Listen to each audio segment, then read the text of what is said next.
সাধারণ এক টুকরো রূপা, অথচ এর ভেতরে লুকিয়ে আছে অসামান্য এক সৌন্দর্য।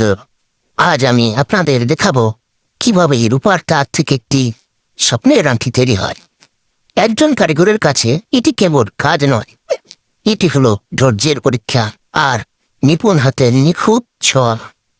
প্রতিটি ভাঁজে আর প্রতিটি কোণে যখন ধীরে ধীরে স্পষ্ট হয়ে ওঠে, তখন এক অদ্ভুত প্রশান্তি কাজ করে।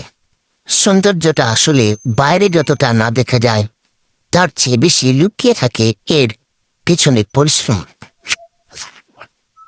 অবশেষে তৈরি হলো সেই কাঙ্ক্ষিত আংটি, এক টুকরো অভিজাত্য যা আপনি সবসময় নিজের সাথে রাখতে পারবেন।